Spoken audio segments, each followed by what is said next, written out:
No, because the other video, it stopped. So let's wait for... It was so cool. It was like a Bruce Lee thing. Oh yeah. So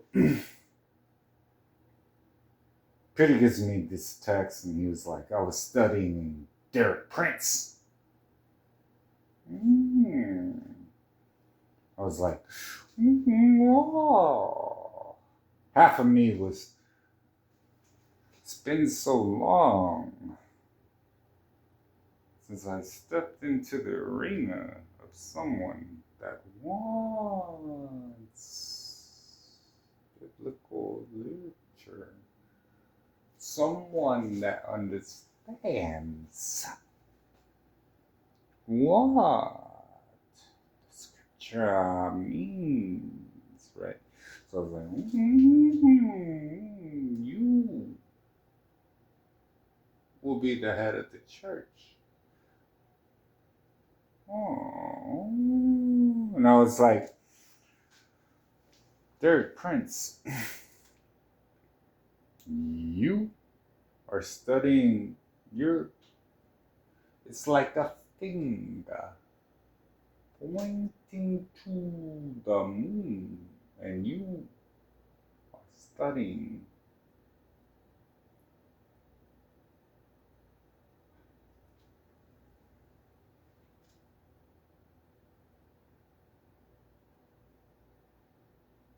but you have not studied the ones I have studied. You are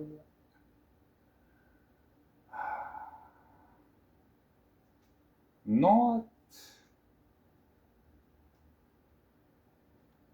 ready for what I have for you. Young.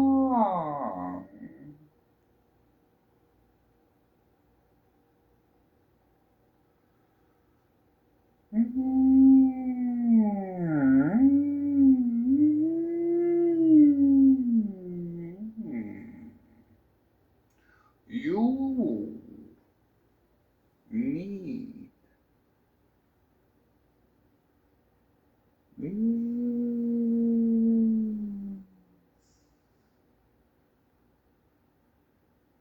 times that you that feel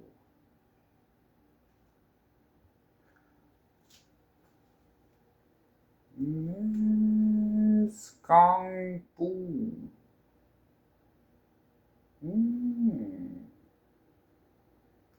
You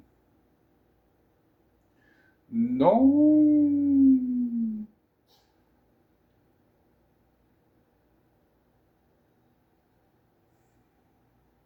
see the separation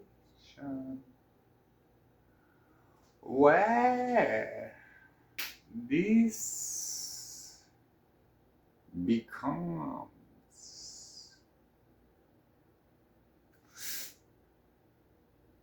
the fist.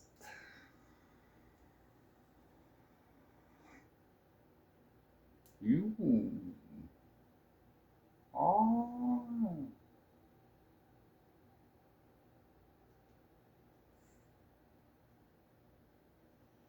not aware. The two different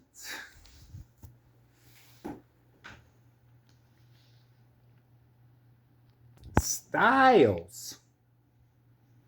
An enormous crowd gathers in Westminster Abbey to mark the addition of a new name to those of the dramatists and scribes remembered in Poets' Corner.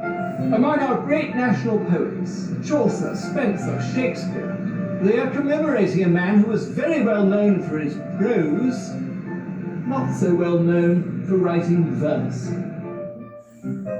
C.S. Lewis wasn't a great poet, but his prose guarantees him immortality.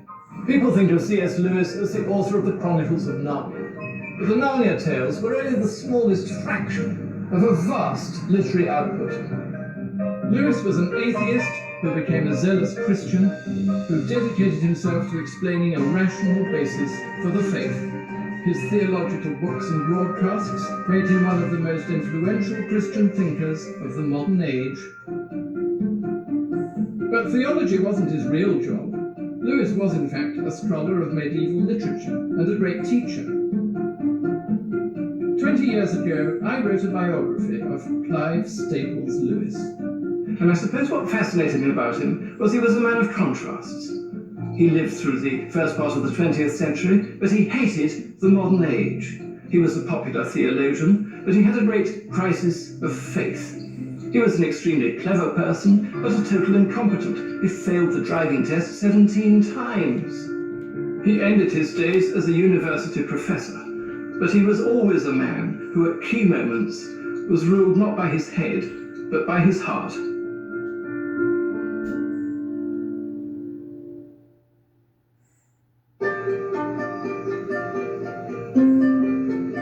Lewis wrote over 60 books and essays for adults, but is best remembered for the 7 stories he wrote for children. It's said that C.S. Lewis's Narnia stories have sold over 100 million copies. And for those many fans, he is a hero. The chief characters of the stories are children, and the formative influence, his own childhood. But was that a happy childhood? Absolutely not. Well, C.S. Lewis was born in 1898. His parents were surprisingly liberal for their time. He grew up surrounded by books on all subjects with no limit to what he could read. Lewis would make his life and his fame in the most English of surroundings. But he was, in fact, an Ulster man from Belfast.